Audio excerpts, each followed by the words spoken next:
Breaking news చూస్తున్నారు. Operation Sindoor లో ఓడిపోయిన పాకిస్తాన్ బుద్ధి మాత్రం ఇసుమంతైనా, ఇంకా చెప్పాలంటే ఆవగింజంతైనా మారలేదు. ఇండియాకు మరోసారి వార్నింగ్ ఇస్తోంది పాకిస్తాన్. మరి ముఖ్యంగా పాకిస్తాన్ ప్రధాని షహబాజ్ షరీఫ్ భారత్ కు వార్నింగ్ ఇస్తున్నాడు. సింధు జలాల ఒప్పందం రద్దు చెల్లదు అంటున్నాడు షహబాజ్ షరీఫ్. ఇండియా ఏకపక్షంగా తీసుకున్న నిర్ణయం అంటున్నాడు షహబాజ్ షరీఫ్. రాజకీయ ప్రయోజనాల కోసం లక్షలాది ప్రాణాలను త్యాగం చేయలేమంటూ చెప్పుకొస్తున్నాడు షరీఫ్. మేము ఈ విషయంలో ఏమాత్రం వెనక్కి తగ్గమంటున్నాడు షహబాజ్ షరీఫ్. నీళ్లను ఆయుధంలా వాడడం ఏంటి అంటూ ప్రశ్నిస్తున్నాడు. ఇంకో మాట చెప్పనా, నీళ్లను ఆయుధంలా వాడడం ఏంటి చీప్గా అంటున్నాడు. మరి నువ్వు చేసేవి ఏవైనా కాస్ట్లీగా ఉన్నాయా షరీఫ్? నువ్వు చేసేవి కదా అదే చీప్గా ఉన్నాయిగా, అదే కుతంత్రంగా. మరి ముఖ్యంగా ఇక్కడ నువ్వు టార్గెట్ చేస్తుంది ఎవరిని? భారతీయ పౌరుల్ని.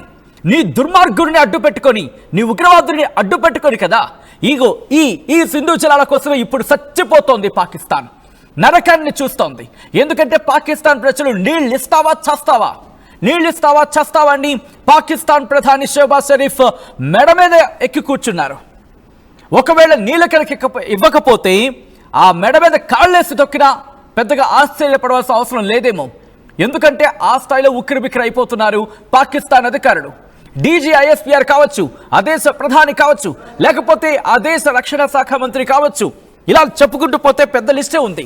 ఆ దేశ రక్షణ శాఖ మంత్రి ఖ్వాజా ఆసిఫ్, ఆ దేశ మాజీ విదేశాంగ మంత్రి బిలావల్ భుట్టో, దాంతోపాటు ఆ దేశ ప్రధాని షహబాజ్ షరీఫ్, ఆ దేశ DGISPR, వీళ్ళందరూ కూడా మరి ముఖ్యంగా వీళ్ళందరికీ మించి ఆ దేశ ఉగ్రవాది, ప్రపంచ ఉగ్రవాది హఫీజ్ సయ్యద్ లాంటి వాళ్ళు కూడా నీళ్ళు ఇవ్వకపోతే భారత్ ఊపిరి ఆపేస్తారట. ఇదిగో ఏది టచ్ చేసి చూడండి, ఒక్కసారి టచ్ చేసి చూడండి. భారతదేశ ప్రధాని వరకు అవసరంలా, మీ స్థాయికి కనీసం డిగ్రీ చదువుకున్న ఒక కుర్రాడితో, డిగ్రీ చదువుకున్న భారతీయ కుర్రాడితో మాట్లాడి చూడండి, గెలిచి చూడండి. ఆసిమ్ మునీర్, నువ్వు నీళ్ళు ఇవ్వకపోతే ఏంటిది? నీళ్ళు ఇవ్వకపోతే ఊపిరి ఆపేస్తారా? వాడిని ఎందుకు శిక్షించలేదు? కనీసం వాడి గురించి ఎందుకు మాట్లాడలేదు? నువ్వు మాట్లాడుతావు దేశ రక్షణ కోసం.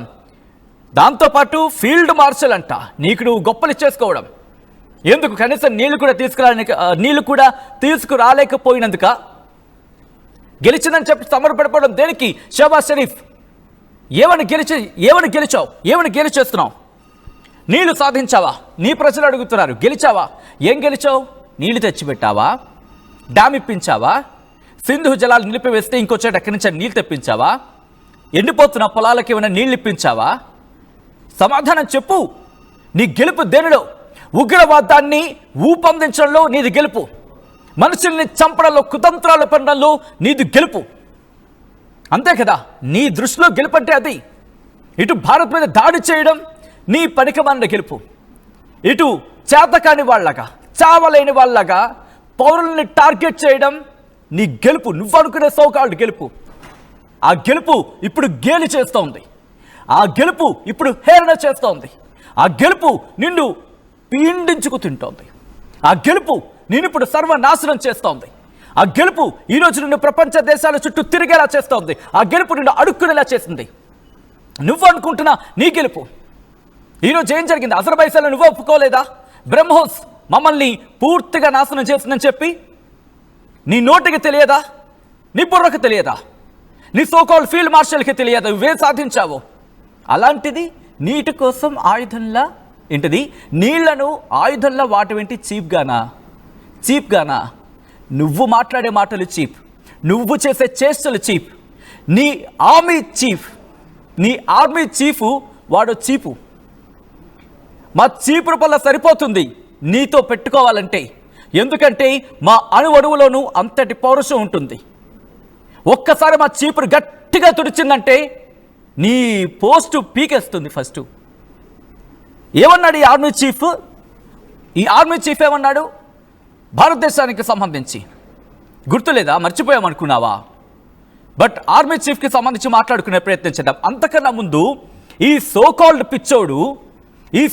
పిచ్చోడు మన ఎంత కామెడీగా ఉంటుందంటే, మనం దేశాలు తిరిగి ఏం జరిగింది, పాకిస్తాన్ చేసిన అన్యాయం ఏంటి అనేది ప్రూఫ్తో సైతం చెప్పే ప్రయత్నం చేస్తూ ఉంటే మనల్ని కాపీ కొడుతున్నారు అన్నింటిలోని వీళ్ళు. ఆఖరికి యుద్ధంలో కాపీ కొట్టారు, ఈరోజు ప్రపంచ దేశాల విషయంలో కూడా కాపీ కొడుతున్నారు. బిలావల్ భుట్టోని పంపించారు, వాడు కామెడీ యాక్టర్. అక్కడ నిర్మోహమాటంగా వాడు ఒక కామెడీ జోకర్. వాడి వల్ల అవ్వట్లేదు, అర్థమైంది. ఇప్పుడు ఈయన స్వయంగా రంగంలోకి దిగాడు. ఎవరెవరిని వేసుకొని? ఆదేశ ఆర్మీ చీపు. నేను వాడిని చీఫ్ అని, ఆర్మీ చీపు. వాడు చీప్ నిజంగా. ఆజీ మున్నీని వెనకాల వేసుకొని ఇప్పుడు ఊర్లా తిరుగుతూ ఇప్పుడు నిజాలు కక్కుతున్నాడు బయటగా. ఇప్పుడు కక్కుతున్నాడు బయటికి నిజాలు. ఈ నేపథ్యంలో ఇప్పుడు భారత్ మీద మళ్ళీ కయ్యానికి కాలు దువ్వే ప్రయత్నం చేస్తున్నాడు ఈ so called prime minister of Pakistan. ఒక్కసారి వీడియో ఏమంటున్నాడో చూద్దాం.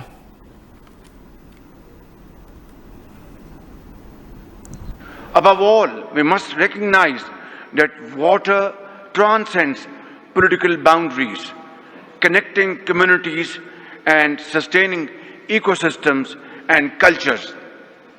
Ladies and gentlemen, the world today bears fresh scars for the use of conventional weapons in Gaza that have left deep wounds.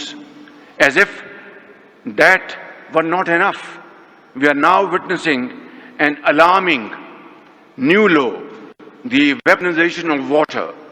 India's unilateral and illegal decisions to hold in abeyance the Indus Water Treaty, which governs the sharing of the Indus Basin's water, is deeply regrettable. Millions of lives must not be held hostage of narrow political gains, and Pakistan will not allow this, never will not allow the red line to be crossed. Above all, we must recognize that water transcends political boundaries. అది చూసారుగా, Pakistan will not allow అంట. ఎవడయ్యే సొత్తురా, ఎవడయ్యే సొత్తు? నీ అయ్యే సొత్తు అనుకుంటున్నావా? Indus water treaty నీ అయ్యే సొత్తు అనుకుంటున్నావా? జస్ట్ ట్యాప్ కడితేనే పూర్తిగా టెన్షన్ పడిపోతున్నావు. ఏం చేయాలో అర్థం కాక నువ్వు ఏదో సామెత గుర్తొస్తోంది. వెంకయ్యమ్మ వడ్డించు అంటే వంగలేనమ్మ మంగళవారం అందంట. అలా ఉంది నీ చందం. వెళ్ళి నీ దేశాన్ని కాపాడుకోరా అంటే నీళ్ళు వదలండి, నీళ్ళు మాకు కావాలి, నీళ్ళు దేశానికి అవసరం, పర్యావరణానికి అవసరం. తెలుసుగా, నీకు నీళ్ళ గురించి తెలుసు, నీటి అవసరం గురించి తెలుసు. మరి అలాంటప్పుడు ఎందుకులా పెట్టుకున్నావు భారత్తో? నీ వాళ్ళకి నీళ్ళు లేకపోతే రోజులు గడవని తెలుసు. అచ్చా, నువ్వు ఊహించలేదు కదూ నీళ్ళు ఆపేస్తావని చెప్పి. ఇప్పుడు ఊహించావుగా.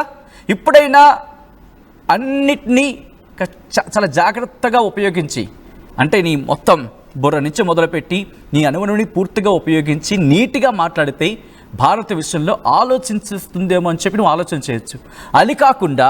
అది కాకుండా ఇలా మెలికలు పెట్టే ప్రయత్నం చేస్తే Bharat no, India knows how it has to tackle the issues.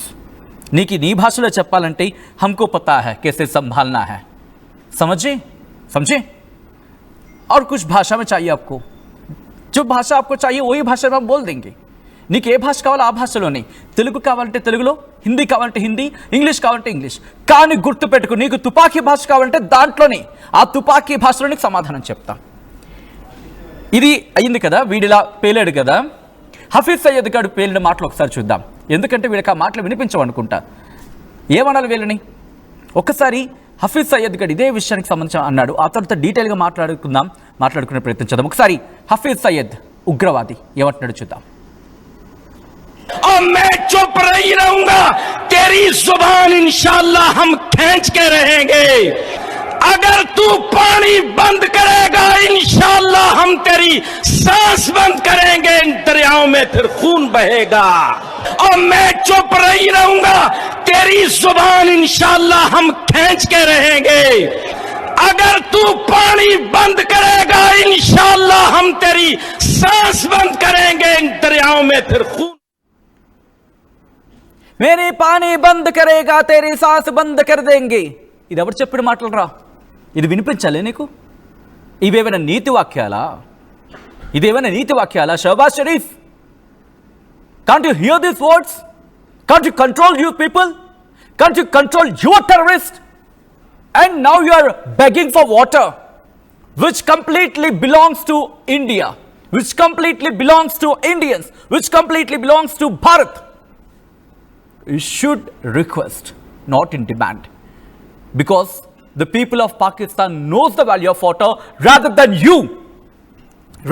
you and your politicians, rather than your soldiers, not soldiers, your army. Of course, the soldiers of your country are also scared. భయపడిపోయారు వాళ్ళు కూడా, నీకోసం పని చేయలేక. ఏ దేశమైనా దేశ సైనికులైన దేశం కోసం పనిచేయాలంటే ఆలోచిస్తారు, ఇంకొక ఆలోచన లేకుండా తక్షణ రంగంలోకి దిగుతారు. కానీ నీ సైనికులు పారిపోయే కారణం తప్పు వాళ్ళది కాదు, నీది. సారీ, ఒకవేళ చూపిస్తే సరిపోదు, నీకు 4 వేళ్ళు చూపించాలి. ఎందుకంటే ఈ 4 వేళ్ళు నీవేపై తప్పు చూపిస్తున్నాయి కాబట్టి. అప్డేట్స్ తెలుసుకునే ప్రయత్నం చేద్దాం. అఫ్ కోర్స్ చాలా మందికి ఎమోషన్ అనిపించచ్చేమో, కానీ మనం ఫస్ట్ నుంచి చూసినప్పుడు అర్థమవుతోంది. ఇప్పుడేమో పిచ్చి కుక్కల ప్రపంచ దేశాలకు ఎక్కి మళ్ళీ భారత్ను టార్గెట్ చేసే ప్రయత్నం చేస్తే ఊరుకునేది ఎవడూ లేరు ఇక్కడ. అది హఫీజ్ సయ్యద్ అయినా, ఆ టెర్రరిస్ట్ అయినా, వీడైనా, దాంతోపాటు వాళ్ళ ఆర్మీ చీఫ్ అయినా.